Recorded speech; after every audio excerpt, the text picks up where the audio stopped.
unpack. We unpack.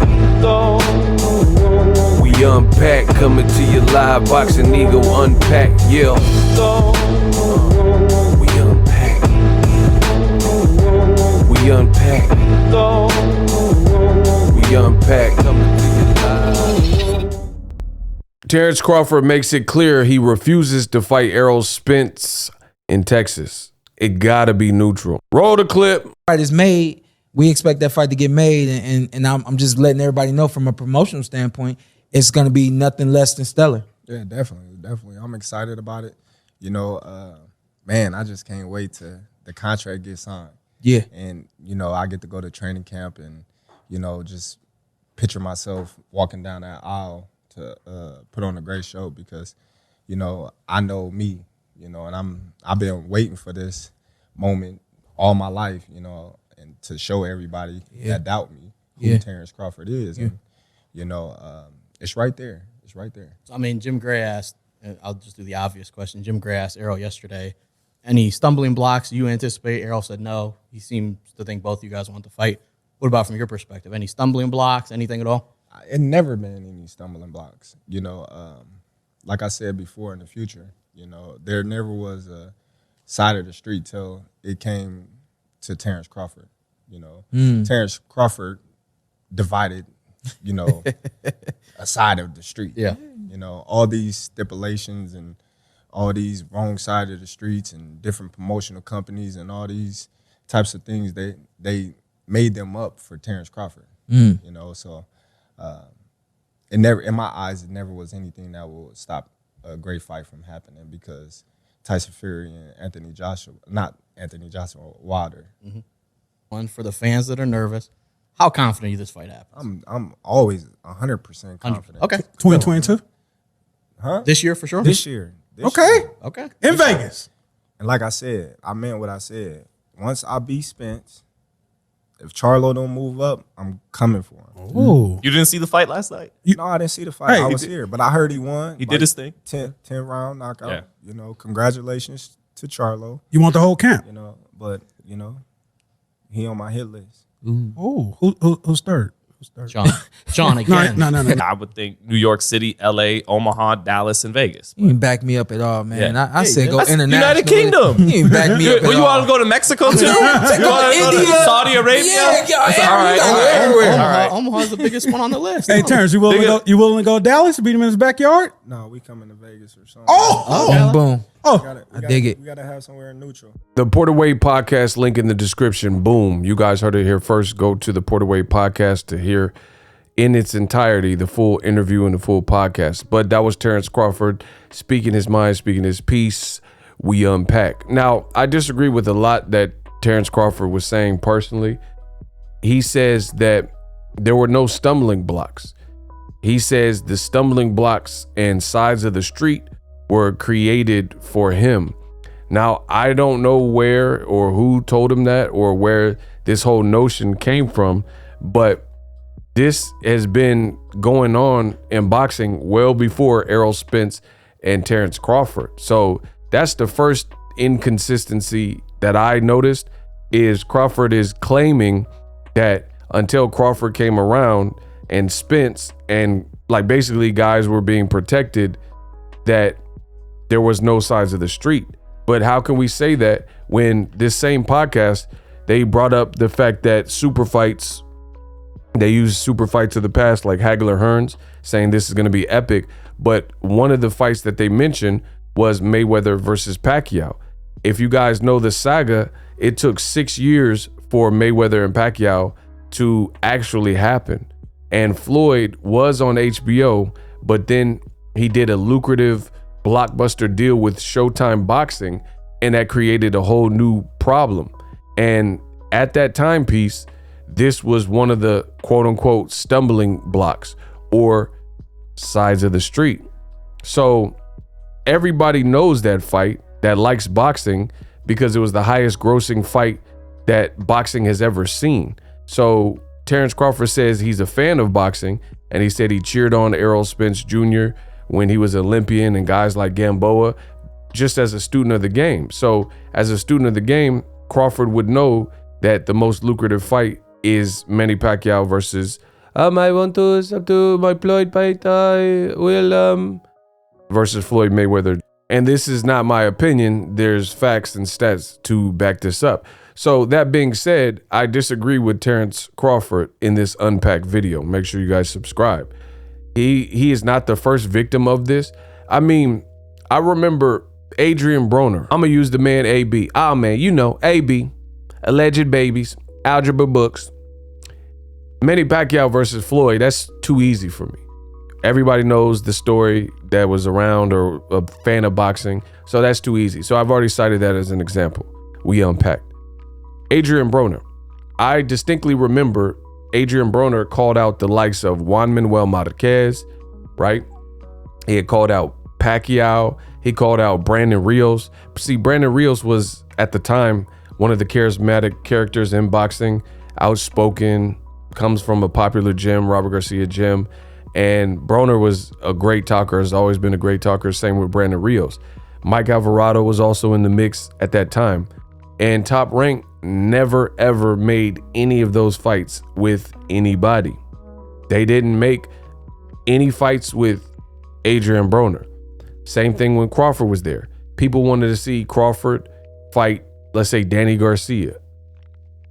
Never happened. He never fought anyone over there. So how can Crawford now suggest, like he's done in the past, that there are no stumbling blocks and there was nothing in the way of Spence versus Crawford? To me, that's not a accurate depiction of what happened. That's revisionist history, where we're omitting or taking parts out of history. There's always been a Cold War. If you guys remember when Oscar De La Hoya and Golden Boy Promotions used to work with Al Heyman and PBC, they all worked together and they didn't work with Top Rank. So that was a Cold War, right? Then they were basically disbanded. Oscar De La Hoya was left with Golden Boy Promotions, and you had Al Heyman and Richard Schaefer, and Al Heyman went and started PBC. Richard Schaefer left and he was in there's a non-compete clause. So Richard Schaefer couldn't promote boxing for a while, but he was no longer working with Golden Boy. And then he later started his own thing, Ringstar Promotions, and he was working with PBC, and then he later started doing the Pro Bellum thing. But at that time, De La Hoya, after Al Heyman took a lot of the fighters from Broner, Danny Garcia, Amir Khan, Leo Santa Cruz, Deontay Wilder, the Charlo twins, Errol Spence, that Golden Boy had been working with when they were all in unison, that's when Golden Boy and Oscar De La Hoya started working with Top Rank. But before that, you didn't see Golden Boy and Bob Arum working together on fights when they were working with Richard Schaefer and Al Heyman. So again, that's revisionist history and it's incorrect. And I was there and I was covering boxing during all of this, making videos. And if you guys want, or if you guys don't believe me, or if you need, you could check some of the other videos and maybe I'll make a follow-up video. But anybody who was an avid fan of boxing or reports on boxing, they'll know everything I'm saying. So the Cold War is not a new concept. Name when Ruslan Provodnikov was with Top Rank, name a PBC guy that he fought. There were great fights. Ruslan versus Maidana. That would have been a great fight. You know, you could have made something like that. Brandon Rios versus Broner. Juan Manuel Marquez versus Broner. Danny Garcia versus Manny Pacquiao. None of these fights happened. So I don't understand what Crawford is saying, suggesting that the whole game switched up because it was him and started these sides of the streets. I can think of many, many more. I mean, even there's a fight and he said sides of the street don't exist. And he said, think Tyson Fury and think of Deontay Wilder. So he's naming the one fight, but Terence Crawford also isn't telling you the full story.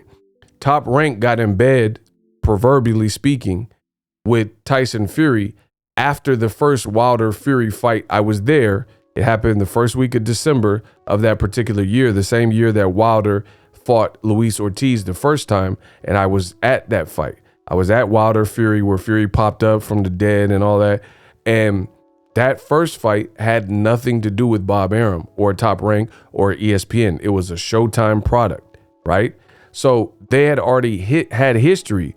It was Top Rank and ESPN that made a play, seeing how Tyson Fury all of a sudden was relevant since his name was attached to Deontay Wilder, and he popped up from, like the Undertaker. And it was that moment that Top Rank and ESPN made a play and got involved with Tyson Fury, got involved with Frank Warren and Queensberry Promotion. So that's what happened. And then the second and third Wilder fight with Fury subsequently was done in conjunction with ESPN, Top Rank, and also PBC. That is not the same. There's no actual history, or there's no rematch that needs to be done. The first Wilder Fury ended in a draw. That's not the same. We got to look at boxing on a case-by-case basis.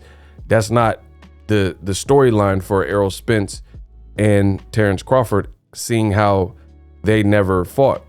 The other dynamics are different. Errol Spence has proven to be a star independent, and he has 3 belts, as opposed to Terence Crawford, who has 1 belt that he got in his very first fight versus Jeff Horn. So I had to clear that part up before I get into the second chapter of this video. To further illustrate my point and my memory, this is a video from 6 years ago from DBN, and it says Bob Arum's thoughts on one day working with Al Heyman. And if you watch this video, which you guys can find on YouTube, it is 1 minute and 22 seconds long. This is the video, and it was a direct question. Hey, there's some great fights, something to this effect, with PBC and Top Rank. Do you ever see yourself working with premier boxing champions? 6 years ago in this video, Bob Arum says nope or never, and then he walks off. So again, it eludes me what Terence Crawford is talking about, suggesting that the Cold War and sides of the street only existed for him. You would have to find some other reason to justify why Mayweather and Pacquiao didn't work, and why Broner didn't get any of those other relevant names like Rios or Alvarado. How come when Manny Pacquiao was with Top Rank, he was fighting Top Rank guys like Tim Bradley 3 times? He was fighting Juan Manuel Marquez, who had a working relationship with Top Rank. He was fighting Jesse Vargas on Top Rank pay-per-view. He was fighting Chris Algieri, who also fought Ruslan Provodnikov with Top Rank. He wasn't fighting. Pacquiao didn't fight a lot of the bigger fights with PBC until he left Bob Arum, Top Rank, and joined PBC, and he closed his career with PBC. These are the facts. I have no problem with people speaking their mind, but if you speak your mind and you want to rebut me and, come for it, you want to come for the king, you got to make sure you don't miss and make sure your facts are in order. And there's a lot of people in boxing who quote unquote disagree and say, oh, you're biased and this and that, but you can't disprove any of the things I'm saying, because I'm not just saying it, I'm showing you.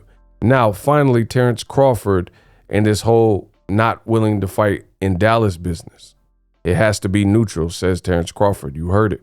Now, Terence Crawford, when he fought champion Ricky Burns, you guys see this article. It says Terence Crawford, the undefeated 26-year-old American, walked into the Lion's Den in Glasgow, Scotland, and earned a decisive victory on Saturday, ending the reign of the WBO lightweight champion Ricky Burns' unanimous decision. So it says dealing with Burns, an immensely talented boxer, was plenty to deal with for Crawford. However, emerging victorious in such a hostile environment is a feat in its own.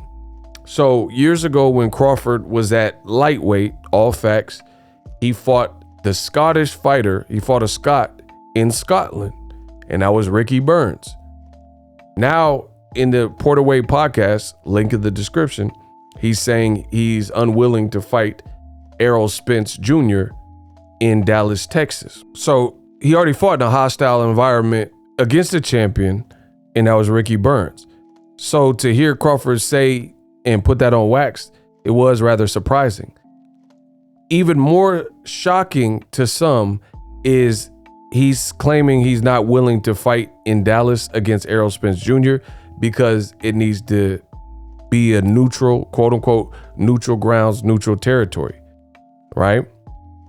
In this same interview, Terence Crawford claims that because Errol Spence and the Charlo brothers were born elsewhere outside of Texas, that they're not really Texans, and they basically repping a little bit too hard and saying, oh, we Texas this and we Texas that. And them boys really ain't from Texas. Errol Spence was born in New York, and the Charlos were born in Lafayette, Louisiana. Roll the clip. For sure. Let me say one thing for all the people in the world that keep saying this Texas stuff. Spence is from New York City, and Charlo and his brother is from Lafayette, Louisiana. Stop saying y'all from Texas. Y'all talking about Texas boys. Y'all Illinois boys and you from New York, Spence. Tired of y'all. Texas. Try us back to y'all own state. So New York, we could take Errol Spence. Yeah. New York got Errol Spence. They got Definitely. That's where he's from. Introducing Super Thanks. Right here on the official Boxing Ego YouTube. Super Thanks allows you, the viewers, to show a little bit of extra gratitude, which enables me as a full-time content creator to push out the content you need in the world of boxing. Underneath all the videos, you will see a heart with the $sign in it. You can enter any amount that you find suitable as a Super Thanks. A brand new interactive and colorful way to get your comments highlighted and noticed by not only myself, but other people on the YouTube platform. Super Thanks, a unique and cool way to show and applaud us full-time content creators. Hopefully you guys enjoy the content. Super Thanks.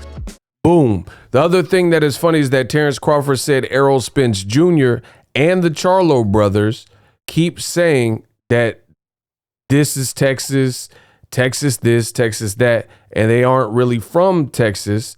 But Crawford also said in the same podcast that he wasn't willing to fight Errol Spence Jr. in Texas, even though you just said they ain't from there, LOL. So shout out to all the people. We got 140 likes. Some people retweeted. Shout out to all the people that follow me at Boxing Ego on Twitter. The other thing that is funny, another funny thing is Team Crawford previously said that Mikey Garcia was the reason all of those fans was out in Texas when Errol Spence, where he's from, when Errol Spence fought Mikey Garcia in Spence Garcia. But now Bud Crawford said he ain't going to fight Errol Spence in Texas because it must be, quote, neutral. But I thought them was Mikey fans. LOL. Oh, y'all must have forgot, in the words of Roy Jones Jr., roll the clip. Address this right now? We gonna address this right now? Talk to him. You know who it is. You understand this? I'm a boxing historian, and I'm a lover of Bud, and I'm gonna keep it real with this boxing shit. Who else? Where we at? Who else we at? Keith Thurman, big love to you too, but come on, man. I'm done. You don't want no smoke with nobody. You let that boy run you up out of there, and you don't fight Errol Spence like he's some killer, and he's some this and some that. Man, get out of here, man. He basic, he decent, but he basic. I thought you had the ups on him. Let's go. Here, where we at now? All you writers talking, all y'all talking that don't know nothing about no boxing, don't know nothing, just talking all this about he should fight Sean Porter and this and that. Sean Porter, we love Sean Porter. You know we love Sean Porter too. Give big respect to him. But when he had that championship, where was he at? Where was him and his dad at? No, we ain't disrespecting them.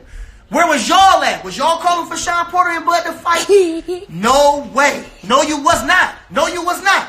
They Latino makers. They keep them away from us. Where they at? They don't say nothing. It's always when Bud come up, it's always a problem. It's always a problem. Oh, he over there with Top Rank. You don't get mad at him for getting money?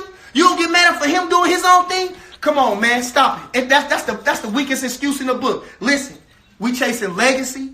We chasing history. We chasing glory. You understand? Now, I'm tired of this. Yeah, I had to say something. I'm so sick of this. I can't get no podcast. I don't do all this YouTube and this and that. So I got to use my guy, Bud. You know, that's my guy. Yes, I've been with him since a baby.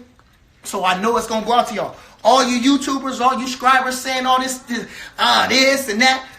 Man, where you at? Listen, Sean Porter, we got big love for him. Everybody, this is the biggest topic right now. It's Sean Porter. When he had a championship, I'm going to say this again. Did any of y'all want to fight for the belt? Did y'all say, well, maybe he should fight Bud. After he had a tough fight with Ugas, did y'all say that? Did y'all say, well, damn, maybe he should fight Bud? All we want is the fights. All we want is the fights. All you YouTubers, Sets and all of them, everybody that got something to say about this, all y'all do is talk and gossip like little hoes. Little girls, that's what y'all do. Y'all don't know nothing about no boxing. Y'all ain't never had no boxing. All y'all do is boxing groupies. Y'all chase boxers and beg boxers and kiss ass. That's what y'all do. Listen, I'm a real fighter. I done fought plenty of times. I was a top amateur. I done been around boxing. I'm a boxing historian. I'm a knowledgeist. Listen, I'm sick of all y'all talking all that shit. I'm sick of y'all don't know what y'all talking about. Listen, I done told you already. I'm going to go back over it again. Talking about you want to prove something? Man, I know you got it. Spence, we going to say that. You know, we know you brung them 47,000, Mikey. We know Spence didn't bring nowhere near that. He's not pulling nowhere near. He ain't doing numbers like that. Nobody give a fuck about Spence like that. Unless he fighting one man. And you know who that man is. Bud Crawford. Now, that's the only numbers we going to do when he doing something. That was Team Crawford. He says that the 47,000, 50,000 in attendance for the Mikey Garcia fight, nobody give a F about Errol Spence Jr. Them was Mikey Garcia fans and Latinos only, and Mikey Garcia generated the crowd. What you were looking at on the screen was Errol Spence's very last fight, coming off of an eye surgery against a guy who does not speak English, who is not Mikey Garcia, who is not Mexican, and that was Yordenis Ugas. Errol Spence versus Yordenis Ugas, it had an announced crowd of 39,946. And he also fought Danny Garcia and did more revenue the same month as Canelo in a pandemic when we didn't have vaccines and boosters. Those hadn't came out yet, or they weren't readily available. The COVID test kits, those weren't readily available. So it was like real big on social distancing. And he fought Danny Garcia off the accident, and he did a great big crowd and surpassed Canelo's numbers. So Team Crawford, I just played the clip to remind you. They had previously, and you heard Crawford at the beginning. Crawford was filming Team Crawford's Bernie, and he says, man, talk to him. So birds of a feather flock together. Bernie was saying this on your account on Terence Crawford's Instagram, and Crawford was filming it. And you didn't say like, oh, well, hey, hold up, that's inaccurate. And he went along with it. So that's why I'm saying Team Crawford. So Errol Spence has shown he's producing. Even when he fought Sean Porter at the Staples Center, he's not from the West Coast, and they did over 16,000 at the attendance. So to say them was Mikey fans, how is Errol Spence continuing to do these numbers? You guys see it. Errol Spence, Danny Garcia generated $2.6 million plus live gate. This was at the height of the pandemic with maxed out social distancing, and they have 14,500 plus people in the building. And this is again when the pandemic, the boosters and things weren't out. There was a lot of unknowns, and people were afraid to come out because this was the year of the pandemic in December of 2020. So they did that type of crowd. People were willing to risk it, you know, with masks on, and they had certain sections. They were only doing like one section at a time, and then this section's blocked off because they were trying to keep people as the least amount of exposure to potential people who were spreading the virus as possible.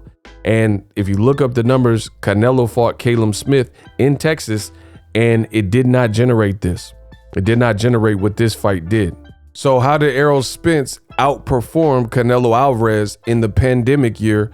Both fights were in Texas. Canelo versus Caleb Smith was in Texas, and again, it generated 2.3 million with about 11,000 people there. And you just seen Errol Spence outperform coming off the crash with Danny Garcia as a quote unquote tune-up. And he's in the pandemic because, again, this is social distancing, so they couldn't max out the crowds. That's the type of numbers he did, 2.6. And just so you guys know, I'm fully equipped and ready to go. These are the commission reports from Texas, and you see the numbers. This is what they put out. The event was December 5th, 2020, and Canelo had fought like within a month of that.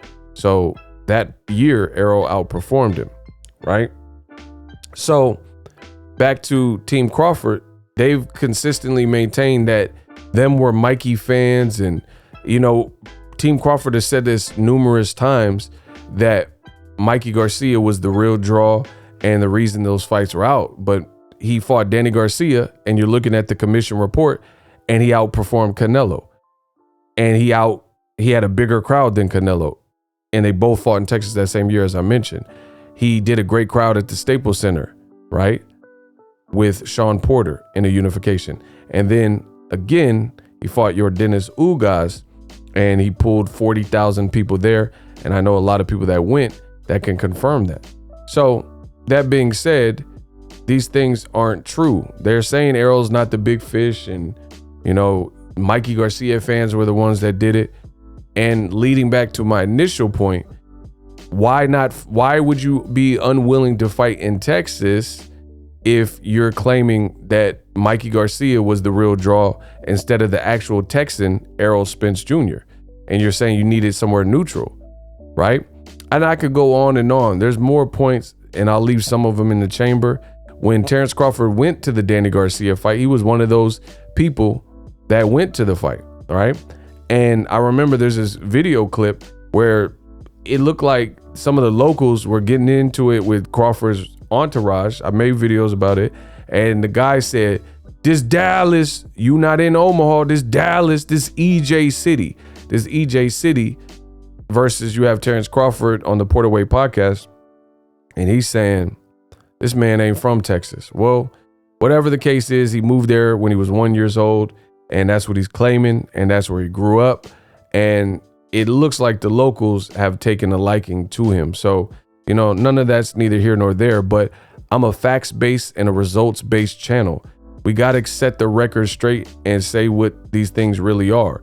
Hopefully, this doesn't create complexities, but it is surprising to see Terence Crawford, who is a beast and a dog, and again, went to fight Glasgow. He went to fight Ricky Burns in Scotland with no qualms, no complaints, and no problems. Furthermore, when you talk to Terence Crawford's team or see the tweets from Terence Crawford's team, they're making it sound like Errol Spence is just easy work and he provides no real threat, and Crawford's just in another league, which we'll find out in the fight if they make the fight, etc.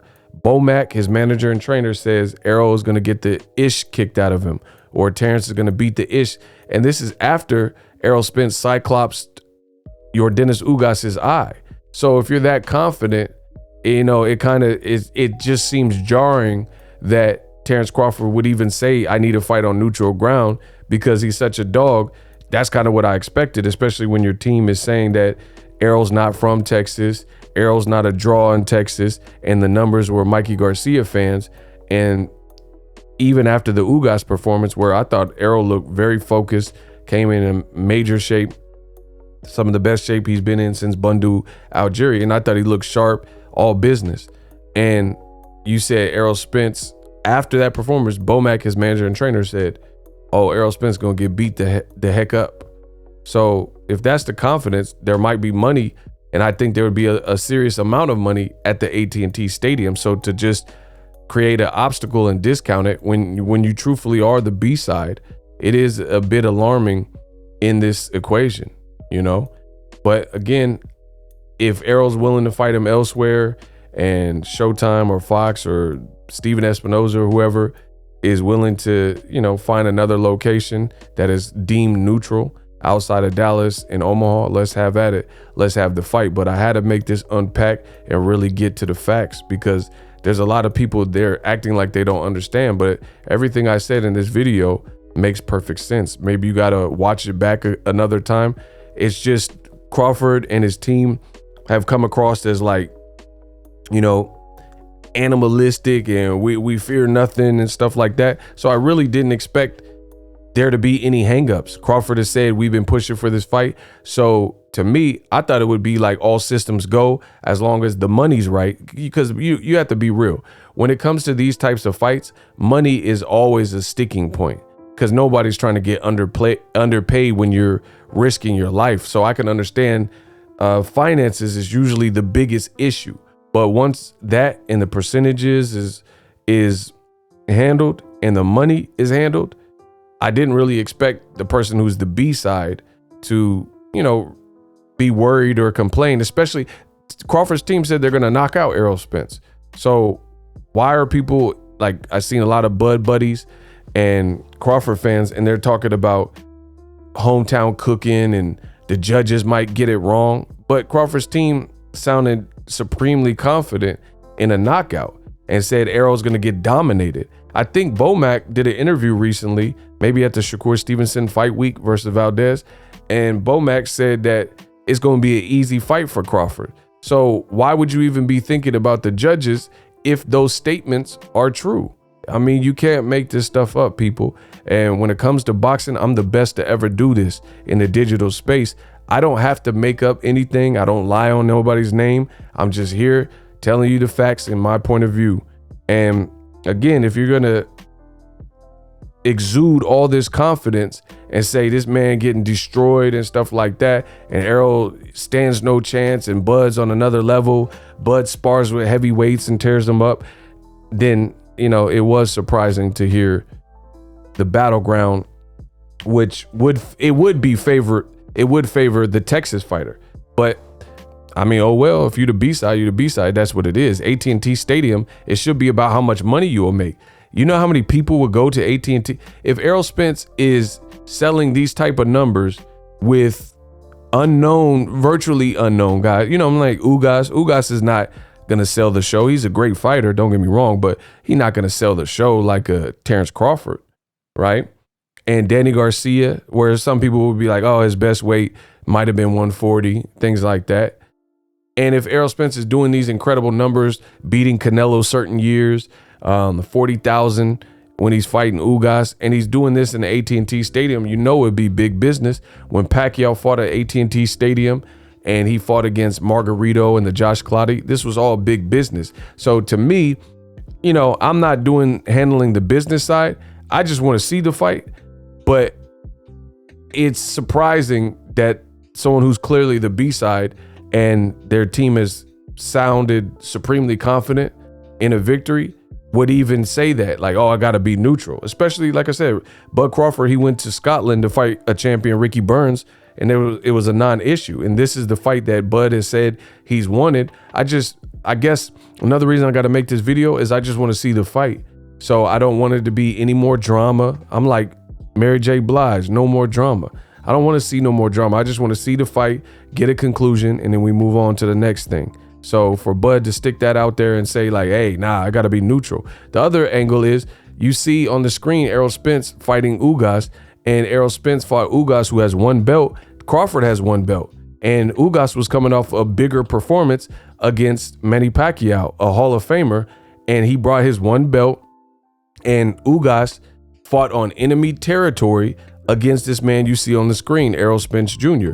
But then you have Crawford, who, just like Ugas, had one belt. He's coming off a Porter stoppage, and he's saying, nah, I got to be neutral. But Ugas wasn't tripping. Ugas was like, just give me the opportunity. I'm going to try to make it do what he do. He came up short. It is what it is. But this is not abnormal for a B-side to concede. If you fight Canelo Alvarez and you want the opportunity, you got to fight in America.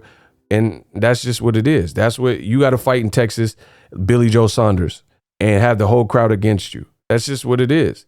But Bud, he doesn't feel it that way. Let me know how I did in this video. I'm the best in the business. Subscribe to the channel. We Unpack, coming to you live. The future is now. The Hibernation 5s by Kenichi Bear. Hybrid gaming and lifestyle headphones. Out of the box, you can connect to any console or PC. Bluetooth ready with a low latency USB adapter, color RGB, and extreme bass mode. The Hibernation 5s adjust to you. Whether you need a gaming, travel, gym, or lifestyle headphones, the Hibernations got you covered. The new Hibernation 5s, link in the description. Customize the way you hear the world. Welcome to the nation. Are you tired of your YouTube videos not getting any views? Well, consider TubeBuddy. I've used TubeBuddy for years to scale up my YouTube channel. Now we're sitting over 200,000 subscribers. TubeBuddy is a browser extension that offers a ton of built-in productivity and time-saving services to take your channel to the next level. Use my link in the description to get started with TubeBuddy and level up your channel faster. We working.